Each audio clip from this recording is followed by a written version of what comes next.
Tapi yang penting dari ngaji ini adalah bahwa malaikat itu kena konstitusi. Makanya saya punya ijazah untuk jenengan. Malaikat itu bisa diteror, sampean tenang saja. Malaikat itu bisa diteror, bisa dibully.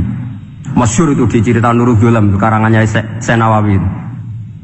Sayyidina Ali yang mbahnya Habib Ali ini, Sayyidina Ali bin Abi Thalib. Ya, jadi Rasulullah kita tahu punya menantu yang top alim alama namanya Sayyidina Ali.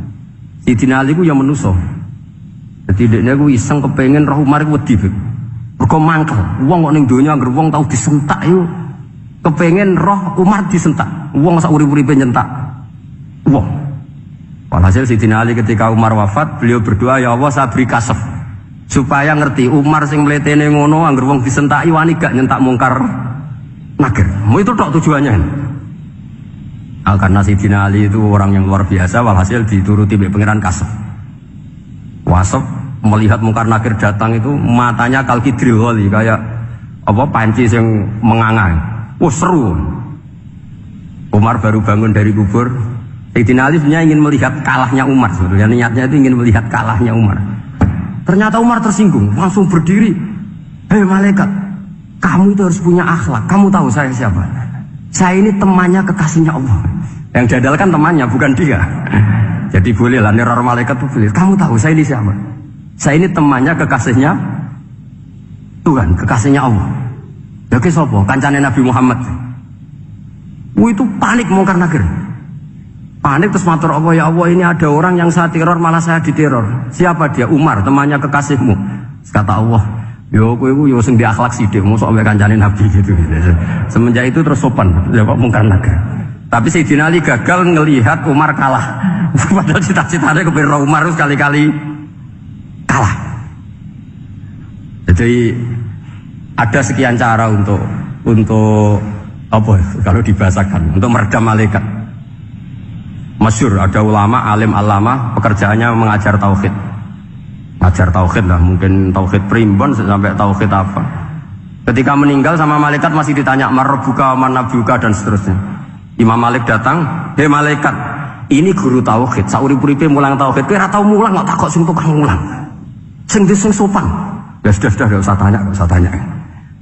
Jadi cerita seperti ini mungkin orang lain boleh nggak percaya, tapi itu mudawwan, dibukukan di beberapa kitab, dan saya percaya itu karena secara umum kaidahnya adalah ala inna auliya Allahi la khaufun alaihim wa lahum yahzan. Tetap lahumul busyra fil hayatid dunya fil akhirah. Hanya kalau wali itu ngalami ketakutan ketemu mungkar nakir berarti dia tidak punya busyra fil akhirah. Padahal para wali ini dijamin punya busyra, mendapatkan gembira di dunia juga mendapatkan gembira di akhirat. Artinya kalau para wali ngalami ditanya mungkar nakir terus takut, apa mana bayangno kepuyah-puyah, wah itu lahumul busyra.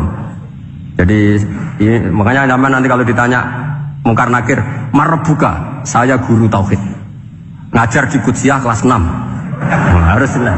Saya kalau ditanya juga gitu, saya guru Minhajul Abidin, ngajar di Habib Ali. Minhajul Thalibin, harus jelas. Kalau Pak Najib lebih gampang, ketua menoro. Lebih gampang lagi. Enggak apa-apa.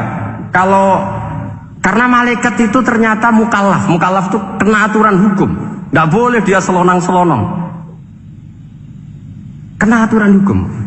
Makanya fa inna Allah ta'ala la yu'adzibu qalban wa al-Qur'an. Allah tidak akan menyiksa hati yang ada di Quran. Kalau orang hafal Quran sampai mati, artinya dia membawa Quran. Dan artinya apa? Malaikat kena aturan tidak boleh melecehkan orang yang membawa Al-Quran.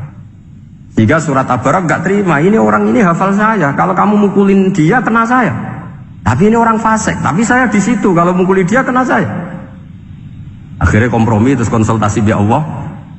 Akhirnya dibenarkan surat Tabarak. Ya, terus ini sudah clear ya, lolos ya, mungkar nakir lolos, baru kayak surat apa? Tabarak. Mungkin buatan dites malih, nak dites malih dredeg lira-keliru ribet. Tapi saya percaya itu ya. Saya tidak bisa membayangkan ya. Ketika Quran disifati Rasulullah SAW bahwa Quran itu syafa', memberi syafaat, kemudian itu tidak ngefek. Saya itu keberatan sekali. Begitu juga apalagi ya, misalnya Rasulullah disifati aqrabin nas, ahabbin nas ilallah, kemudian tidak ngefek bisa memberi syafaat, itu tidak fair. Pasti orang-orang dekatnya Allah ini bisa memberi apa? Syafaat. Karena status kedekatannya Rasulullah SAW diantaranya adalah hak memberi apa? Syafaat. Karena malaikat yang semuanya itu kena konstitusi. Saya punya kitab Sarahnya Bukhari banyak, saya punya itu diantaranya riwayat dari Ahlul Bait, dari Sayyid Ali Zainal Abidin Anil Husain an abihi an Rasulillah sallallahu alaihi wasallam. Itu riwayatnya adalah ketika nanti di mahsyar itu ya tidak usah kamu bayangkan ya, karena ini bila kaifin walan hisorin, itu Nabi diantara Jibril dan Allah. Kemudian tentu yang akan masuk surga itu orang-orang yang sudah jelas surganya, kayak para nabi, para wali, para habaib, para orang-orang pilihan, itu jelas surganya. Tapi apa yang terjadi? Allah itu, ya tentu Allah zat yang maha tahu, sudah sangat tahu. Itu nabi usulnya itu hanya satu, Ay Rabbi. Saya masih hafal teksnya, memang tak hafalkan karena ini tak mau tak pakai senjata untuk ketemu para malaikat. Bukan ya Rabbi, kalimatnya Ay Rabbi. Ay Rabbi ibaduka abaduka fi atrofil ardi. Loh Gusti, yang nyembah jenengan bukan hanya orang kudus tok, bukan orang menorot tok, bukan madrasah-madrasah elit tok, bukan sekolah-sekolah unggulun tok. Banyak orang yang di tengah hutan juga nyembah jenengan, banyak orang yang kerja di Korea juga nyembah jenengan, banyak orang dengan segala kemiskinannya juga nyembah jenengan. Tidak hanya orang-orang mainstream ini yang nyembah jenengan. Akhirnya Allah ini terus nyari orang-orang yang gak jelas alamatnya, gak jelas statusnya, tapi di hatinya hanya masih nyembah Allah Subhanahu wa ta'ala. Ini termasuk berkah dari rahmatnya Rasulullah SAW. Jadi nanti yang jelas ya tentu akan dapat surga karena posisinya jelas. Yang enggak jelas diusulkan sama Rasulullah, Ay Rabbi ibaduka abaduka fi atrofil ard. Itu luar biasa. Saya pernah ke Korea itu haru karena di sana ya ada yasinan, ada dibaan. Padahal kerja di negara ateis. Itu kalau mereka sholat, itu nyuri-nyuri waktu makan, sholatnya itu di kamar mandi. Ya jangan bayangkan kamar mandinya kayak di sini yang sempit juga. Kamar mandi di kota-kota itu kan mungkin lebih bagus dibanding kamar tidur jenengan. Kayak di hotel-hotel itu kan kalau santri so ngantuk. Saking mewahnya, jadi bisa. Kadang ada yang tanya, masa gue kamar mandi kena gue sholat mau cuilik? Iwak kamar mandimu ini kamar mandi. Ya sering udah tanya saya itu sholatnya sah apa enggak? Sah, semuanya gitu tak jawab sah terus. Dan itu yang nanti diusulkan Rasulullah SAW, Ay Rabbi ibaduka abaduka fi atrofil ardi. Di luar orang-orang yang mainstream itu ya Allah, banyak orang yang menyembah jenengan.